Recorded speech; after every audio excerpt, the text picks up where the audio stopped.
మిగతా 10% కూడా వస్తాయి. వాళ్ళు ఈవినింగ్కి పూర్తి అయిపోతుంది. ఏదైనా 1 or 2 మిగిలితే రేపటికి పూర్తవుతుంది. ఏదైతే 2014-19లో రైతు సోదరులు కేవలం 58 రోజుల్లో, అంటే 2015 January 1 నోటిఫికేషన్ ఇస్తే 2015 February 28 అర్ధరాత్రికి 34,000 ఎకరాలను ఒక్క చిన్న లిటిగేషన్ కానీ కోర్టు కేసు కానీ ఏమీ లేకుండా ముఖ్యమంత్రి గారు, ఆ రోజు ముఖ్యమంత్రిగా ఉన్న గౌరవనీయ నారా చంద్రబాబు నాయుడు గారి మీద ఉన్న నమ్మకంతో రైతు సోదరులు ఇచ్చారు.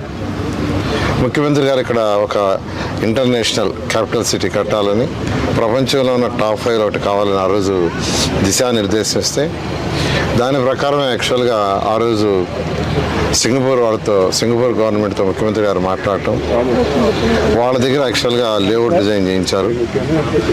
తర్వాత దానికి సంబంధించిన కాంట్రాక్ట్ వర్క్స్ ఏదైతే రోడ్లు 365 కిలోమీటర్లు ట్రంక్ రోడ్స్, అంటే ఈచ్ రోడ్డు వెడల్పు 165 అడుగులు, ఆల్ రోడ్స్.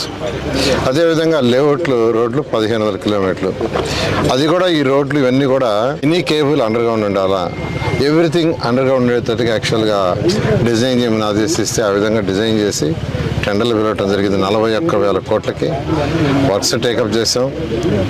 ఆ వర్క్స్ శంకుస్థాపన కూడా ఆ రోజు ప్రైమ్ మినిస్టర్ భారత ప్రధాని యాక్చువల్గా శంకుస్థాపన చేయడం జరిగింది. వర్క్స్ కూడా టేకప్ చేసి దాదాపు 5,000 కోట్ల రూపాయలు చెల్లించడం కూడా జరిగింది వాళ్ళకి. ఈ విధంగా 2014-19లో ఈ వర్క్స్ హర్డిల్స్ ఇవన్నీ ఓవర్కమ్ కావడానికి 8 నెలలు పట్టింది. ముఖ్యంగా 2014-19లో ఎవరైతే కాంట్రాక్ట్ ఉన్నారో వాళ్ళ కాంట్రాక్ట్లు క్లోజ్ చేసి ఉంటే ఇబ్బంది లేదు కాదు. వాళ్ళది క్లోజ్ చేయాలా, వాళ్ళకి డబ్బులు ఇలా, వర్క్ కంటిన్యూ చేయాల. అందువల్ల లీగల్ ప్రాబ్లమ్స్ అనడానికి కమిటీలు వేసి ఆ కమిటీల ద్వారా వాళ్ళతో చర్చించి ఒక కన్క్లూషన్కి వచ్చి యాక్చువల్గా వాటిని క్లోజ్ చేయడం జరిగింది. దానికి కొంత టైం పట్టింది. అదేవిధంగా రివర్స్ టెండరింగ్ అని తెచ్చారు, అది క్యాన్సిల్ చేయడానికి కొంత టైం పట్టింది. అదేవిధంగా జ్యుడిషియల్ రివ్యూ అన్నారు, అది క్యాన్సిల్ చేయాలంటే అసెంబ్లీలో పెట్టాల్సి వచ్చింది, అసెంబ్లీ వచ్చేదాకా వెయిట్ చేయాల్సి వచ్చింది. ఇట్లా అనేకమైనవి. అంతేకాకుండా 2014-19 తర్వాత 6 సంవత్సరాలు అయింది దాదాపు. ఈ 6 సంవత్సరాల్లో అంతకుముందు కట్టిన కన్స్ట్రక్షన్స్ ఎక్కడికక్కడ ఆపేశారు.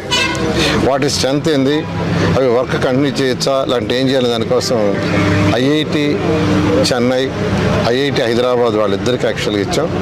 వాళ్ళు ఒక 3 నెలలు టైం తీసుకున్నారు దాన్ని స్టడీ చేయడానికి. ఇటువంటి హర్డిల్స్ అన్నీ ఓవర్కమ్ కావటం దాదాపు 8 నెలలు అయింది. ఆయన వెంటనే టెండర్లు పిలిచాం. ఇప్పుడు దాదాపు 43,000 కోట్లకి యాక్చువల్గా టెండర్లు కాల్ఫర్ చేసి ఎల్వన్ ఇచ్చేసాం.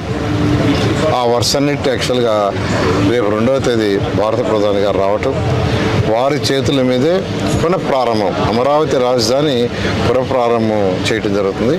కంప్లీట్ చేసి అమరావతి రాజధాని, ఇది మన అమరావతి రాజధాని, ఇది ఒక ప్లేస్కి సంబంధించింది కాదు, రాష్ట్రంలో ఉన్న 5 కోట్ల మంది ప్రజలకు సంబంధించింది.